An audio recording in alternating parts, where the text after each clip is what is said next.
दोस्तों कैसे हो। दोस्तों आप सभी का 12th क्लास की केमिस्ट्री की इस क्लास में हार्दिक स्वागत है। दोस्तों हम पढ़ रहे थे 12th क्लास की केमिस्ट्री का चैप्टर नंबर 12 जिसका नाम था एल्डिहाइड कीटोन व कार्बोक्सिलिक एसिड कार्बोक्सिलिक अम्ल। दोस्तों हम एल्डिहाइड व कीटोन का कंप्लीट अध्ययन कर चुके थे और हम कार्बोक्सिलिक अम्लों का अध्ययन कर रहे थे। कार्बोक्सिलिक अम्लों की मैं आपको सामान्य नामकरण वगैरह पढ़ा चुका था। कार्बोक्सिलिक अम्लों के निर्माण की विधियां भी पढ़ा चुका था। कार्बोक्सिलिक अम्लों के हम भौतिक गुण भी पढ़ चुके थे। हम पढ़ रहे थे कार्बोक्सिलिक अम्लों के रासायनिक गुण, रासायनिक अभिक्रियाएं, जिन्हें मैं आपको 6 अभिक्रियाएं पढ़ा चुका था, जिसमें हमने हेल फोलार्ड जेलेंस्की सिमिट अभिक्रिया, कॉल्वे विद्युत अपघटन ऐसी अभिक्रियाएं पढ़ी थी। अब हम पढ़ते हैं रासायनिक अभिक्रियाएं पढ़ रहे हैं कार्बोक्सिलिक अम्लों की, चैप्टर के एंड में है। नंबर 7 एस्टर निर्माण। एस्टर निर्माण इनको मैं डायरेक्ट बता रहा हूँ आपको, है ना, ये आपने पहले भी पढ़ चुकी हैं। अगर कार्बोक्सिलिक अम्ल की अभिक्रिया, बात को सुने ढंग से, कार्बोक्सिलिक अम्ल की अभिक्रिया हम एल्किल एल्कोहल से कराएं, जैसे ये एल्किल एल्कोहल है ROH एल्किल एल्कोहल, अम्ल की उपस्थिति में कराएं, अम्ल उत्प्रेरक है तो H2O का निष्कासन होता है कार्बोक्सिलिक अम्ल से OH, एल्किल एल्कोहल से H, और उत्पाद बनेगा H2 ester, RC double bond O और OR एस्टर है। एस्टरों में RC डबल बॉन्ड O समूह होता है, दोनों ओर एल्किल समूह से जुड़ा होता है। ये एस्टर बनेगा और संग में बनेगा H2O। बड़ी सिंपल रिएक्शन आप देख सकते हो। ऐसे ही नंबर 8 एनहाइड्राइड निर्माण।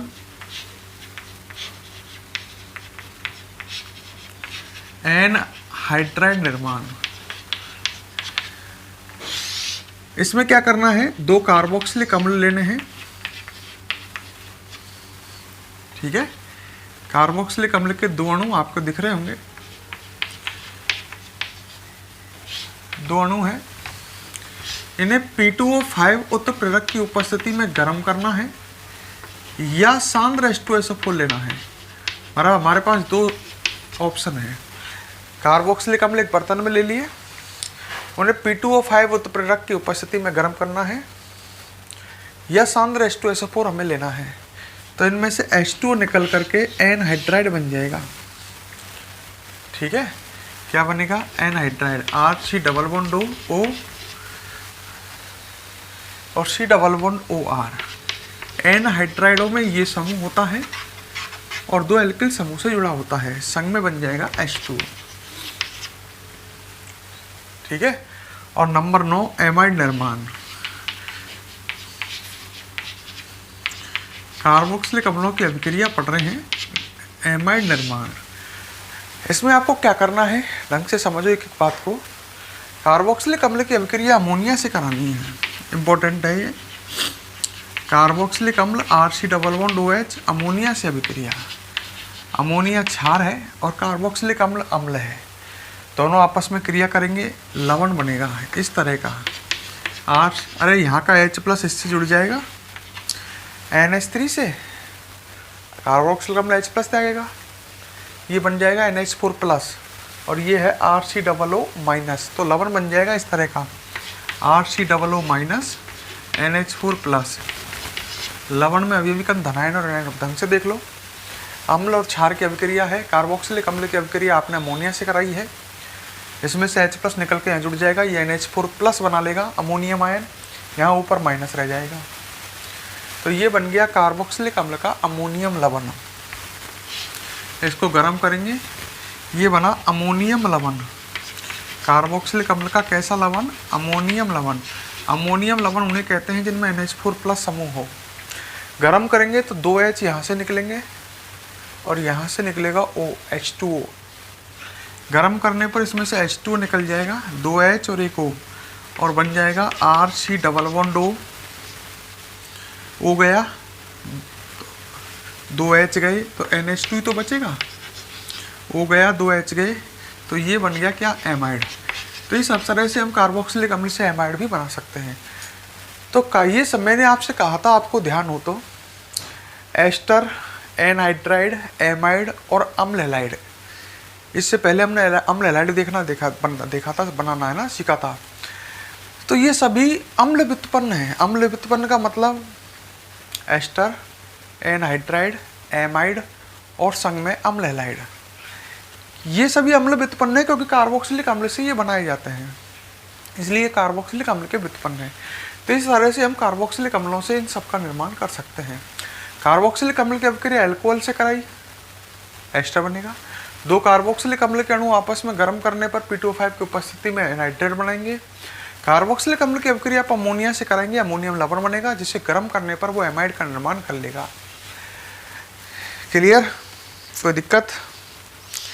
यहाँ तक समझ लिख लिया? ये रिएक्शन हो गई 9, इन्हें नोट करो, फिर आगे देखते हैं।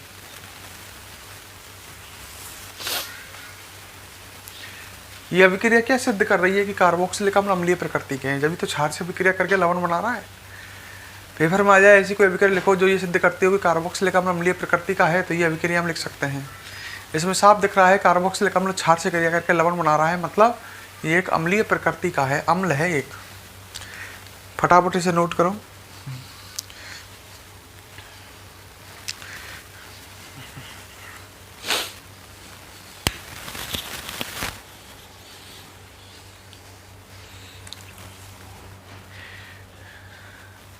जल्दी नोट करें।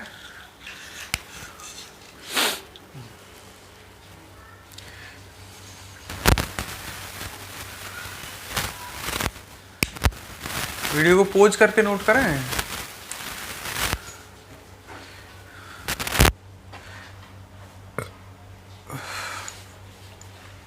अब हम पढ़ते हैं नेक्स्ट नंबर 10।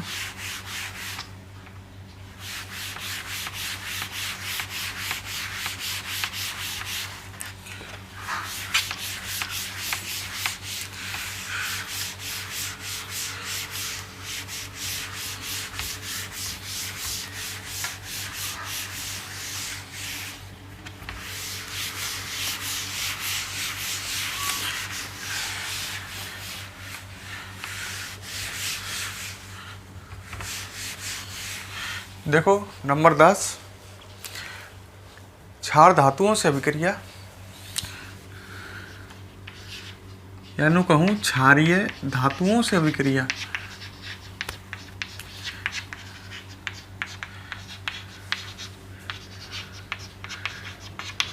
कराते हैं। कार्बोक्सिलिक अम्ल अम्ल है और क्षार धातुओं से क्रिया कराएगा तो लवण बनेगा। ये कार्बोक्सिलिक अम्ल, और इसकी मान लो मैंने सोडियम धातु से अभिक्रिया कराई। सोडियम धातु एक क्षार धातु है, प्रथम वर्ग की धातु है, लवण बनेगा। यहाँ से H+ निकलेगा, Na से Na+ आएगा, तो ये बनेगा सोडियम लवण, RC=OONA। तो ये बना कार्बोक्सिलिक अम्ल का कौन सा लवण? सोडियम लवण। यहाँ O- और Na+, एक इलेक्ट्रॉन इससे हाइड्रोजन से जुड़ करके यहाँ पे H2, चाहे तो यहाँ ऐसे लिख सकते हैं O पे माइनस Na पे प्लस। कार्बोक्सिलिक अम्ल की अभिक्रिया सोडियम धातु से कराई तो हाइड्रोजन निकलेगा, कार्बोक्सिलिक अम्ल का सोडियम लवण बनेगा। अगर मैं इसकी जगह कैल्शियम धातु लेता तो क्या बनता? तो हमें इसके 2 अणु लेने पड़ते कार्बोक्सिलिक अम्ल के, क्योंकि कैल्शियम जो है इससे Ca+2 बनता है, तो इससे 2 जुड़ेंगे RC=, मतलब RC=O-, इससे कितने जुड़ेंगे? 2। किससे? कैल्शियम से। C1+2 होता है, इसकी बैलेंसी 2 होती है, तो 2 जुड़ जाएंगे और 2 H मिलकर के H2 गैस बना लेंगे। ये कार्बोक्सिलिक अम्ल का कैल्शियम लवण। कैल्शियम भी एक क्षारीय प्रकृति की धातु है, तृतीय वर्ग की क्षारीय मृत धातु। देख सकते हैं बड़ी सिंपल अभिक्रिया, NaOH से अभिक्रिया, समझोगे तो आसान है?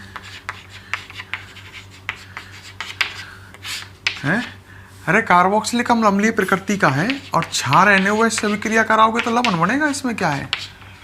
NaOH से अभिक्रिया कराओगे, NaOH क्षार है, इससे OH, इससे H, कार्बोक्सिलिक अम्ल का सोडियम लवण बनेगा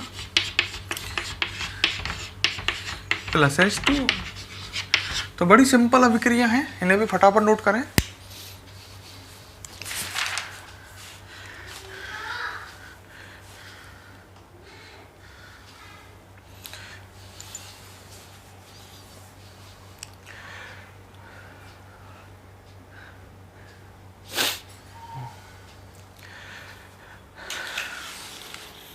फटाफट नोट करें।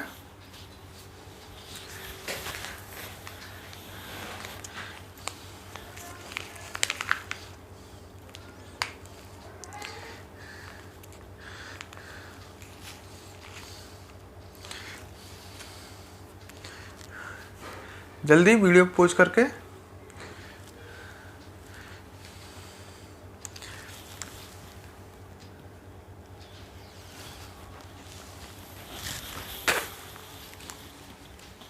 नोट कर लिया। अब उसके बाद हम पढ़ते हैं चैप्टर की लास्ट टॉपिक, कार्बोक्सिलिक अम्ल की अम्लीय प्रकृति। लास्ट टॉपिक है इस चैप्टर का।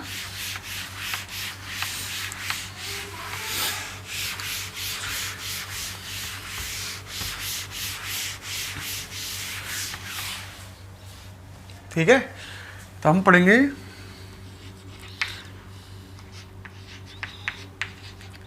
कार्बोक्सिलिक अम्लों की अम्लीय प्रकृति।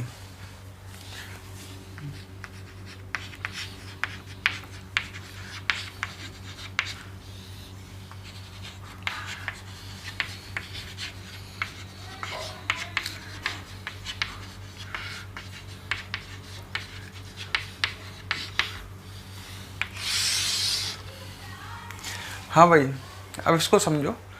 देखो, कार्बोक्सिलिक अम्ल जो होते हैं अम्लीय प्रकृति के होते हैं, नाम ही कार्बोक्सिलिक अम्ल है। अम्ल क्या होते हैं? जो जल में H+ देते हैं। कार्बोक्सिलिक अम्ल भी जल में क्या देते हैं? H+। हम कह सकते हैं, बड़ी सिंपल सी बात, कार्बोक्सिलिक अम्ल अम्लीय प्रकृति के होते हैं।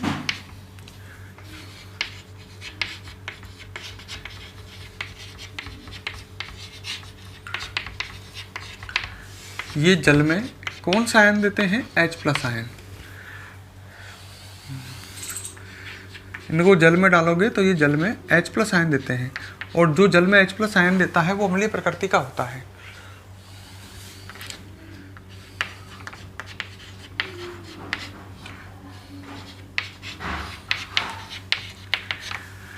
ठीक है, जैसे कोई कार्बोक्सिलिक अम्ल है RC11OOH, इसको आपने जल में डाला तो ये कार्बोक्सिलिक अम्ल जल में क्या देगा? H+ ion.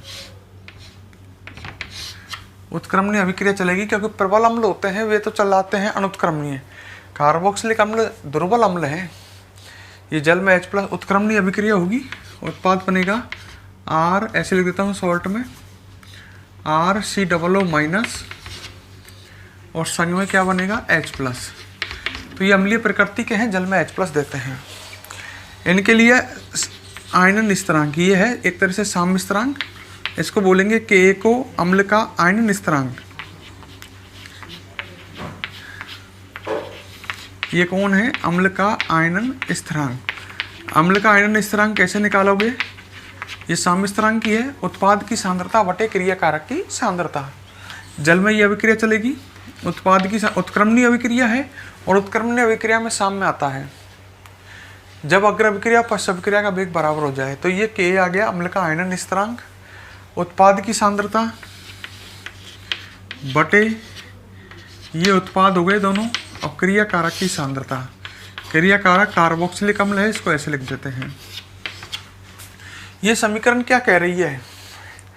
अगर कोई कार्बोक्सिलिक अम्ल अधिक H+ देता है तो उसका Ka अधिक है, हैं? तो हम कह सकते हैं कार्बोक्सिलिक अम्ल की अम्लीय प्रकृति किसके समानुपाती होगी? H+ आयनों की सांद्रता के। सीधी सी बात है, कोई कार्बोक्सिलिक अम्ल अधिक H+ देता है तो उसकी अम्लीय प्रकृति अधिक होगी, और H+ आयनों की सांद्रता K के समानुपाती है। दिख रहा है ना? क्योंकि H+ आयनों की सांद्रता ऊपर है और K भी ऊपर है दोनों। अरे H+ आयनों की सांद्रता ज्यादा तो K ज्यादा। तो अम्लीय प्रकृति Ka के समानुपाती होगी। K है अम्ल का आयनन स्थिरांक, और pKa के व्युत्क्रमानुपाती होगी। ये आपको याद रखना है। बात है साहब, pKa क्या होता है? मैंने कहा pKa जो होता है ये होता है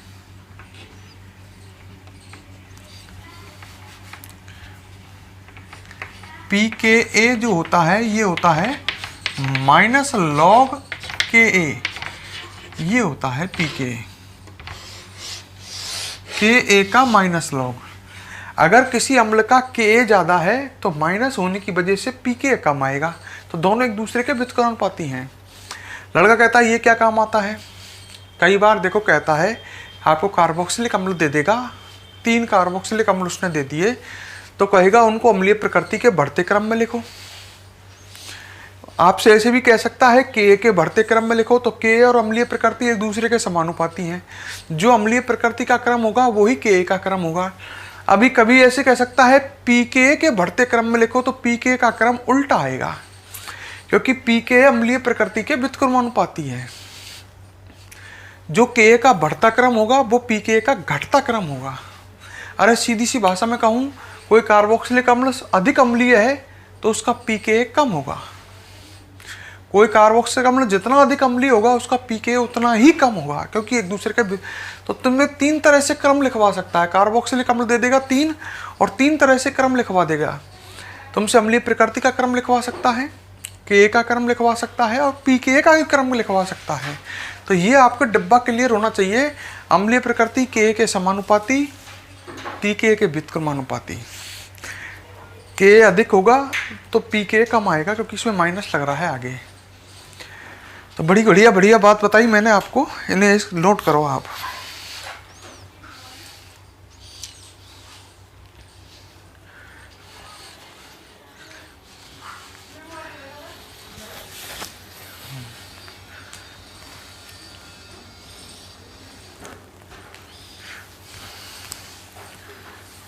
फटाफट नोट करें।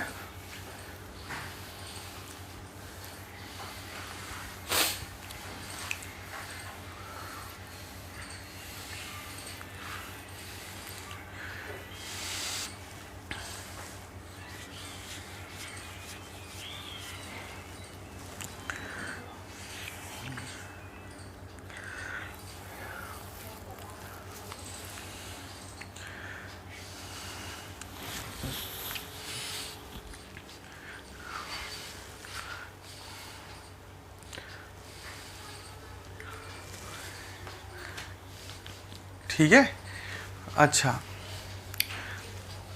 नोट कर लिया। अब इसके बाद आपको 2 बातें और, एक माइनस आई प्रभाव का क्रम और एक प्लस आई प्रभाव का क्रम, ये याद रखना है। एक तो आपने ये याद कर लिया कि अम्लीय प्रकृति के समानुपाती और पी के व्युत्क्रमानुपाती।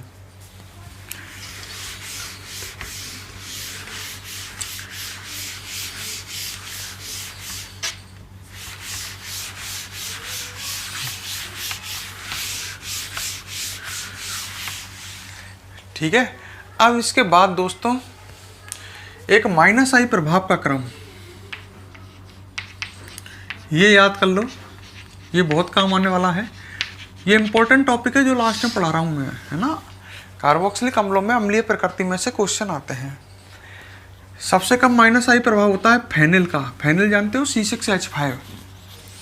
उससे अधिक माइनस आई प्रभाव होता है आई का, उससे अधिक माइनस आई प्रभाव होता है Br का, उससे अधिक Cl का।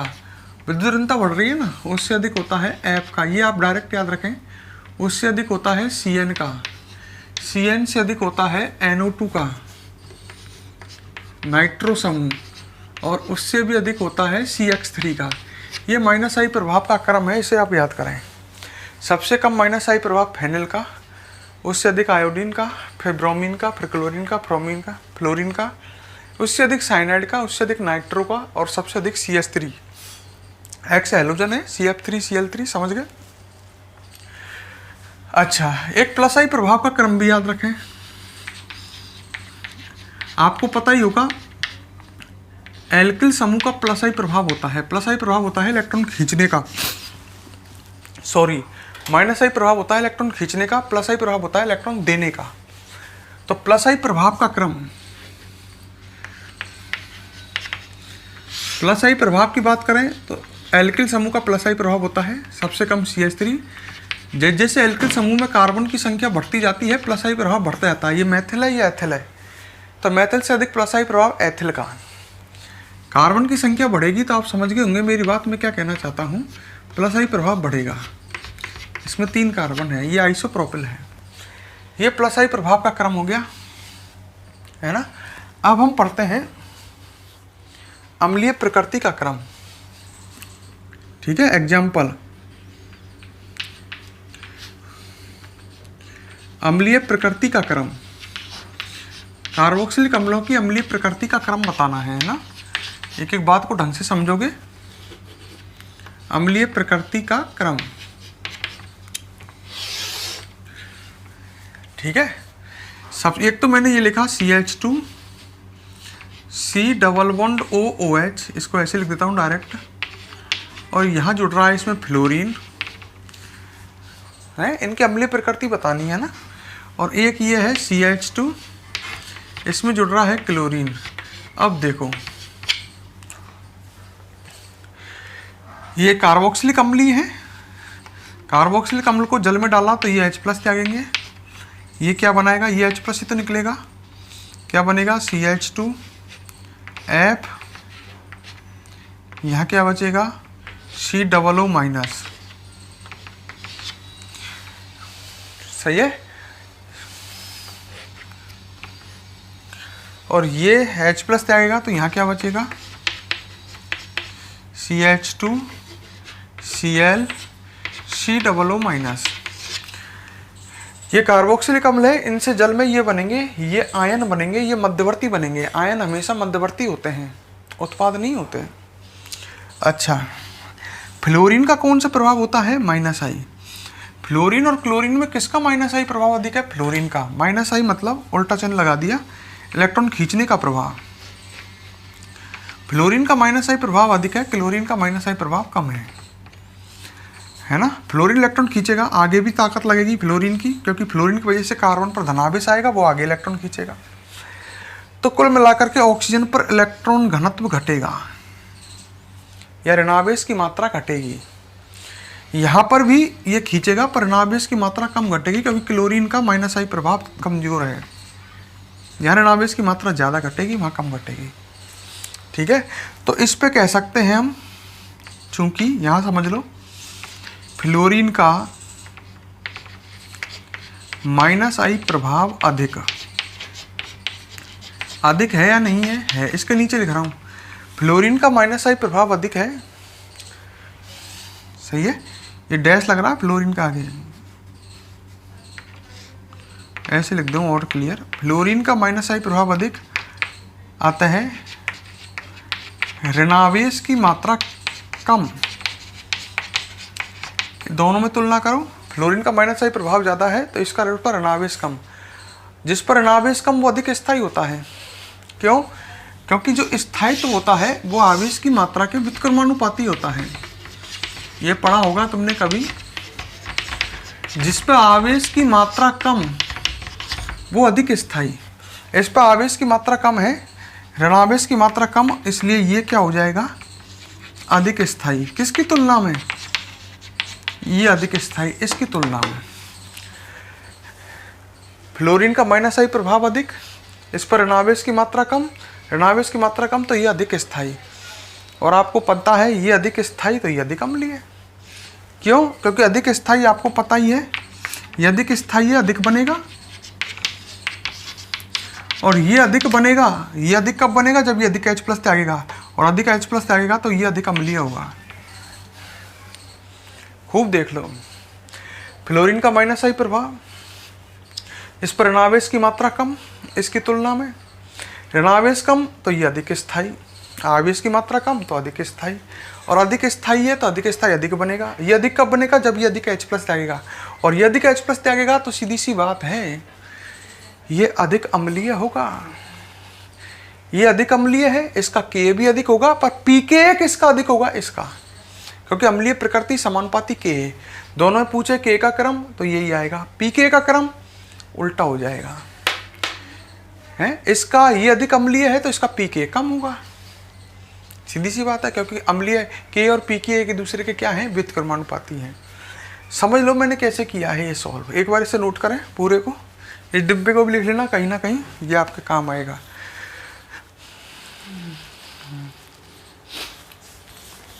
एक है फ्लोरोएसिटिक अम्ल और एक है क्लोरोएसिटिक अम्ल, इनके सामान्य नाम है ये। तो पेपर में क्वेश्चन आता है कि फ्लोरो और क्लोरोएसिटिक अम्ल में अधिक अम्लीय कौन है? फ्लोरोएसिटिक अम्ल। और इस तरह से आप समझा भी सकते हो उसको, सामने वाले को, किस तरह से।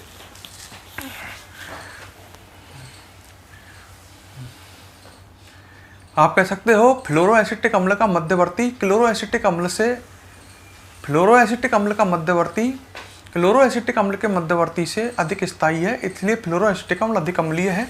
और इस तरह से लिख करके समझा सकते हो।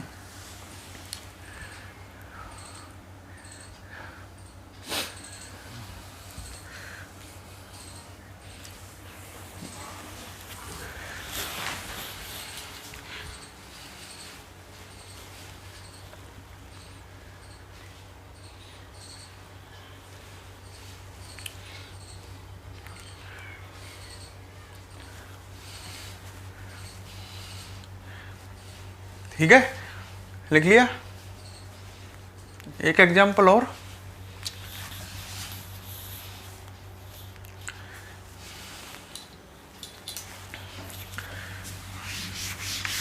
कल हम बुक के क्वेश्चन देखेंगे, उसके लिए इस चैप्टर को कंप्लीट तैयार कर लें, है ना, तभी बुक के क्वेश्चन करने में आपको आनंद आएंगे।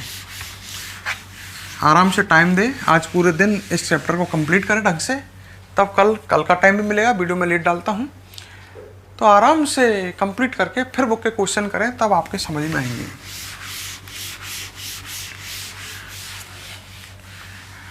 एक एग्जाम्पल और देता हूँ, वही अम्लीय प्रकृति का क्रम बताना है आपको। ठीक है, एक लिखा मैंने CH2F CH2, देख लेना, महत्वपूर्ण एग्जाम्पल है। ठीक है, एक ये कार्बोक्सिलिक अम्ल है और एक ये है CH3 CHF COOH, दोनों कार्बोक्सिलिक अम्ल हैं। वही अम्लीय प्रकृति बतानी है। इसमें देखो, सबसे पहले तो मध्यवर्ती H+ निकालेंगे। इससे क्या बनेगा? CH2F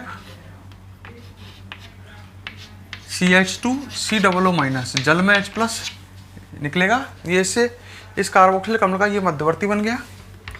इससे क्या बनेगा? CH3 CHF COO-, इससे ये मध्यवर्ती बन गया। क्लियर? अच्छा, यहाँ पर इस COO- से फ्लोरीन की दूरी कम है, फ्लोरीन इलेक्ट्रॉन खींचेगा। यहाँ फ्लोरीन की दूरी से, अब जैसे दूरी बढ़ती है -I प्रभाव घटता चला जाता है। तो इस पर नाभिक की मात्रा कम हुई, इस पर, क्योंकि फ्लोरीन की दूरी कम है तो ये अधिक इलेक्ट्रॉन खींचेगा। तो हम कह सकते हैं फ्लोरीन की दूरी कम, अतः ऋणावेश की मात्रा कम। भाई फ्लोरीन की दूरी कम होने से अधिक इलेक्ट्रॉन खींचेगा, तो इस पर ऋणावेश की मात्रा कम होगी ना। इससे ऋणावेश की मात्रा कम है, इस पर दोनों में तुलना करें, इस पर ऋणावेश की मात्रा कम, तो ये स्थायी अधिक, और ये अधिक स्थायी है तो ये अधिक बनेगा। और जब दोस्तों ये अधिक बनेगा तो ये अधिक टूटेगा, जब भी तो ये अधिक बनेगा, तो ये अधिक अम्लीय हो जाएगा। अधिक बनेगा, ये अधिक स्थायी है तो ये अधिक अम्लीय हुआ, तो दोनों में ये अधिक अम्लीय होगा। समझ रहे हो? इसको ऐसे करो, फटाफट नोट करो। अब हम बुक के क्वेश्चन, इसको नोट कर लो पहले, फिर आगे बात करते हैं।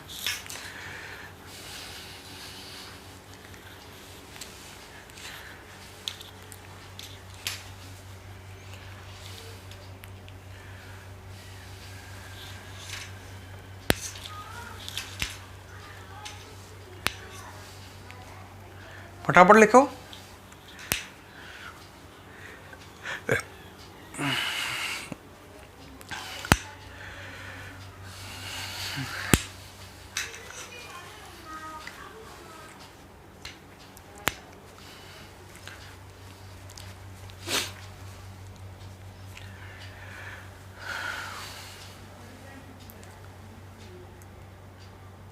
कर लिया? अब हम आपसे फिर कह रहा हूँ, आज कंप्लीट इसकी थ्योरी करें, है ना। अब बुक के क्वेश्चन हम नेक्स्ट क्लास में देखेंगे। तो इसको चैप्टर को ढंग से तैयार कर लो ताकि बुक के क्वेश्चन आप आराम से कर सको।